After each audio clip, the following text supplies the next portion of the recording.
Hi అండి, నేను మీ చిన్ని. Welcome back to Chinni's kitchen. ఇవాళ వీడియోలో సింపుల్ అండ్ ఈజీ వేలో రెస్టారెంట్ స్టైల్ చికెన్ హండీని ఎలా ప్రిపేర్ చేయాలో మీతో షేర్ చేసుకోబోతున్నాను. దీనికోసం రెస్టారెంట్కి వెళ్ళాల్సిన పని లేకుండా ఇంట్లోనే టేస్టీగా హోమ్లీగా ఎలా ప్రిపేర్ చేసుకోవాలో చూసేద్దాం.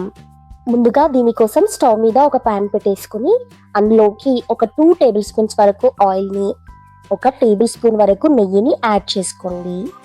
నెయ్యి వద్దనుకునేవారు హ్యాపీగా స్కిప్ చేసేసి మొత్తం ఆయిల్తో అయినా చేసుకోవచ్చండి. కానీ ఈ చికెన్ హండీలో నెయ్యి వేయడం వలన ఇంకా కొద్దిగా రిచ్ టేస్ట్ అనేది ఎన్హాన్స్ అవుతుంది అనమాట.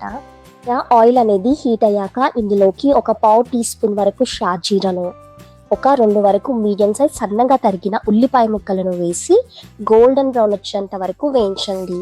ఈ ఉల్లిపాయ ముక్కలను మీకు వీలైనంత సన్నగా తరిగి తీసుకోండి. వీటిని మీడియం టు హై ఫ్లేమ్ లో పెట్టి గోల్డెన్ బ్రౌన్ వచ్చేంత వరకు వేయించండి. ఇక్కడ వీడియో క్లిప్ లో చూడండి, ఉల్లిపాయలు అనేవి ఈ విధంగా పర్ఫెక్ట్ గా వేగాక ఇందులోకి 1.5 టేబుల్ స్పూన్ల వరకు ఫ్రెష్ గా నూరుకున్న అల్లం వెల్లుల్లి పేస్ట్ ని వేసి పచ్చి వాసన పోయేంత వరకు వేయించండి. ఇలా ఈ అల్లం వెల్లుల్లి పేస్ట్ అనేది చక్కగా వేగాక ఇందులోకి ఒక 2 వరకు మీడియం సైజ్ సన్నగా తరిగిన టొమాటో ముక్కలను కూడా వేసి మంటను మీడియం ఫ్లేమ్లోనే పెట్టి ఇది కూడా మెత్తపడే వరకు వేయించండి. ఇక్కడ వీడియో క్లిప్లో చూస్తున్నట్టు టొమాటో ముక్కలు అనేవి ఇలా మంచిగా మగ్గాక ఇప్పుడు ఇందులోకి ఒక 1/2 టేబుల్ స్పూన్ వరకు పసుపును, 1 టేబుల్ స్పూన్ వరకు ధనియాల పొడిని, ఒక 1/2 టేబుల్ స్పూన్ వరకు వేయించి పొడి చేసిన జీలకర్ర పొడిని, ఒక 1/2 టేబుల్ స్పూన్ వరకు గరం మసాలాను, ఈ స్టేజ్లోనే మీ రుచికి సరిపడా కారాన్ని వేసుకోండి. ఇక్కడ నేను 1 టేబుల్ స్పూన్ వరకు కాశ్మీరీ చిల్లీ పౌడర్ని వేస్తున్నానండి. మంచి కలర్ కోసం మీరు నార్మల్ కారాన్నైనా వేసుకోవచ్చు. ఇలా వేసుకున్న స్పైసెస్ అనేవి మాడకుండా లో ఫ్లేమ్లో మాత్రమే వేయించండి. ఇప్పుడు ఇవి ఇలా వేగాక ఇందులోకి ఒక 1/2 కేజీ వరకు క్లీన్గా వాష్ చేసుకున్న చికెన్ని వేసి ఒకసారి అంతా కలిసేలా కలుపుకోండి. ఇలా తీసుకున్న చికెన్ని లో ఫ్లేమ్లో మాత్రమే ఒక 5 నుండి 10 నిమిషాల పాటు బాగా వేయించండి. ఈ చికెన్లో నుండి వాటర్ అనేవి ఊరి ఆ ఊరిన నీళ్ళు అనేవి ఇంకిపోయేంత వరకు బాగా వేయించండి. ఇలా వేయించేటప్పుడే మీ రుచికి సరిపడా ఉప్పుని కూడా వేసుకోండి. ఇక్కడ వీడియో క్లిప్లో చూసారంటే ఒక 10 నిమిషాలకి ఈ చికెన్లో నుండి వాటర్ వచ్చి అవి ఇంకిపోయాక చికెన్ కన్సిస్టెన్సీ అనేది ఇలా అవుతుంది. ఇప్పుడు ఈ స్టేజ్లో 1 కప్పు వరకు అంటే సుమారుగా 200 గ్రాముల వరకు కమ్మటి పెరుగుని వేసుకోండి. ఇక్కడ పెరుగు డైరెక్ట్గా గడ్డ పెరుగుని వేసుకోకుండా దీన్ని బ్లెండర్లో వేసి ఒక పల్స్ ఇచ్చైనా వేసుకోండి, లేదా చిల్కి అయినా తీసుకోండి. పెరుగుని ఇలా వేసుకోవడం వలన కర్రీ అనేది క్రీమీ టెక్స్చర్ వస్తుందండి, లేదంటే చిన్న చిన్న గడ్డలుగా మిగిలిపోతుంది. ఇలా వేసుకున్న పెరుగుని కంటిన్యూస్గా ఒక 2 లేక 3 నిమిషాల పాటు లో ఫ్లేమ్లో ఉడికించండి.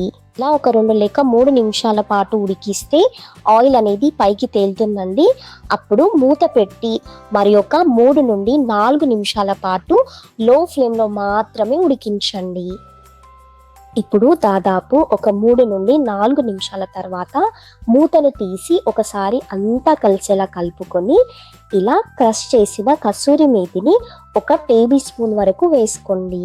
కసూరి మేతి అనేది క్లైమేట్ని బట్టి మెత్తపడుతుంది. సో అలాంటప్పుడు ఒక ప్యాన్లో వేసి కాస్త వేడి చేస్తే అది క్రిస్పీగా అవుతుంది. ఇలా కసూరి మేతితో పాటే ఒక 2 టేబుల్ స్పూన్ల వరకు ఫ్రెష్ క్రీమ్ని కూడా వేసుకోండి.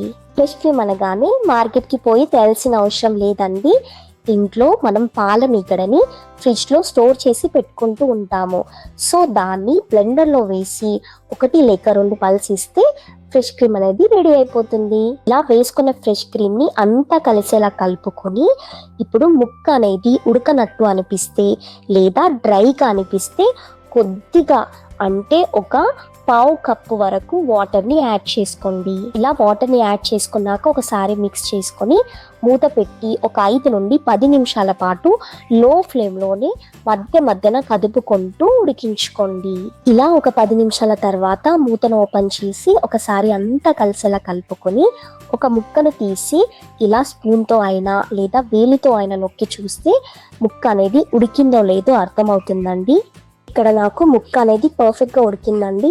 మీకు ఈ స్టేజ్లో ముక్క ఉడకనట్టు అనిపిస్తే 1 లేక 2 టేబుల్ స్పూన్ల వాటర్ని యాడ్ చేసి ఉడికించుకుంటే సరిపోతుంది. ఇప్పుడు ఇందులోకి ఫైనల్లీ కొద్దిగా కొత్తిమీర ఆకును వేసి ఒకసారి అంతా మిక్స్ చేసుకొని స్టవ్ని ఆఫ్ చేసి సర్వ్ చేసుకోవడమే. అంతే అండి, సింపుల్. దీన్ని మనం చపాతీతో తిన్నా, పుల్కాతో, బటర్ నాన్తో, పరాటాతో, దేనితో తిన్నా సూపర్గా ఉంటుంది. మీరు ట్రై చేశాక ఎలా కుదిరిందో కింద కామెంట్ సెక్షన్లో నాతో షేర్ చేసుకోవడం మర్చిపోకండి. Thanks for